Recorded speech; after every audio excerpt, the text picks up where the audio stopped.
Hey, happy Saturday, everybody. Welcome to one slightly above average guy doing a 5-minute whiskey scotch review. Again, remember, we talk about slightly average. If this is average, this is probably me right here. My partner is in Michigan, so it's not two slightly average guys. You just have to settle for one slightly average guy today. So today, Smoke and Bothy Flake, Samuel Gowath, can't seem to put that down. It is finished. It's a Virginia Latakia, finished with a Highland Scotch, and it's fantastic. The Virginias in it are pretty sweet, and it's got a little that Latakia smokiness that I like, and just a little bit of that Scotch on the palate. So I was able to get a few more tins this week, which I'm happy about. Today, let's talk about Glenmorangie. Let's talk about, this is a little bottle. I was able to pick up a nice 4-pack sampler of Glenmorangie, and these are 100 milliliter bottles. This is the Lasanta.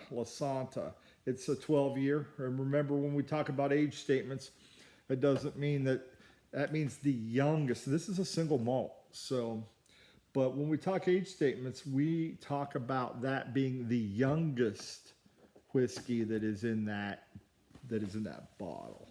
And you can't age it. So if you let a 12-year-old sit on your shelf for 10 years, you can't roll it out to your friends and call it a 22-year-old. I suppose you could, but it's still a 12-year-old. So it's not going to age anymore once you get it out of the barrels. This is aged actually very similar to the extra rare 18-year we did when I was in Michigan with my father-in-law, John. This one is aged 12 years. 10 years it's aged in ex-bourbon barrels, which is the white oak. And then it's finished 2 years after that in sherry casks. And so it's finished in sherry. So on the nose, really, really pleasant. Remember I told you in some past videos, Glenmorangie has the highest stills in Scotland, which gives it the floral, sweet, fruity nose that some other scotches don't pick up. It's a Highland. It's becoming one of my favorites. You can find it all over. A lot of people steer away from Glenmorangie just because it's so popular. It's everywhere. It's kind of like, I don't want to say it's like the Jim Beam or the Jack Daniels, but it maybe kind of is. You know, you can find it anywhere you go. Anywhere that sells scotch is going to have Glenmorangie. So sometimes people want to grab something that's rare or different. But man, for my money, I'm loving Glenmorangie. But on the nose, it is really, really dry, fruity, kind of a little bit of zesty. You can tell the sherry influence there for sure. But very, very sweet and nice, just pleasant. This one's cool. On the palate, let's take a sip.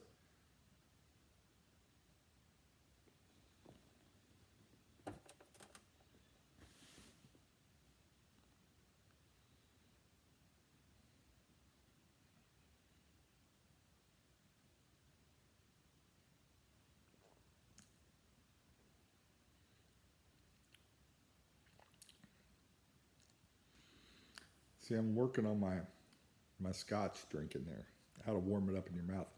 I get a really nice citrusy orange taste as I taste it. It's kind of a sweet, it's what's really cool is in some sips it's really sweet. It's like a sweeter orange.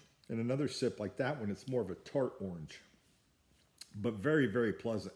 Really enjoy it. I think the nose matches up to the palate. I was having some scotch today. I did a quick review. The nose really didn't match the palate. This one, I think it does. This one tastes like it smells, which is fantastic. Finish is kind of medium finish. It's 43 APV, but it finishes a little hot. And by that, I mean just a little punchy. I'll call it bitey. That's my term. It finishes just a little hot. Not quite as smooth as some of the other ones. You know, if you get to a Glenlivet or a Macallan, those are really smooth finishes in my opinion. This one, not as smooth, but the taste is there. The taste is really good. Medium finish. You know, I pick up, you know, I still get that woody, nutty kind of flavor. You know, I don't I'm not going to tell you it's almonds or anything. I don't get that. It's just kind of that woody, nutty kind of flavor that you get. But all in all, man, really good stuff. Glenmorangie 12. This is the Lasanta. Again, it's 10 years in bourbon barrels, and then it's 2 years in the Oloroso sherry casks.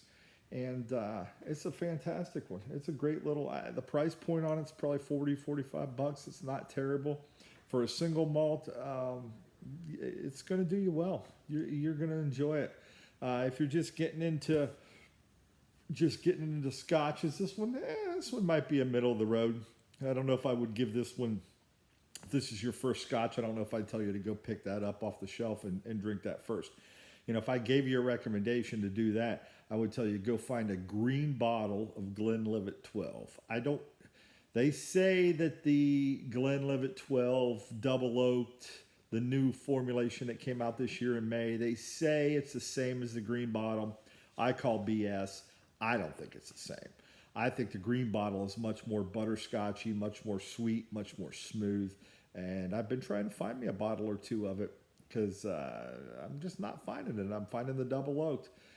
Double oak's good and a good starter scotch. The Glenlivet will do you well. You know, or a Macallan 12. Grab a Macallan 12. Fantastic. You're going to pay a little bit more because it's Macallan. You're going to pay for the name. But it's really, really, really, really good scotch. So, Glenmorangie, I give it a thumbs up, man.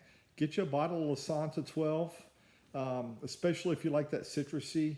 It's not real smoky, so if you're an Isla guy and you like that peaty, smoky, dirty, earthy, punchy in your mouth kind of just zing, then this may not be your 100% cup of tea, but I think it's very good.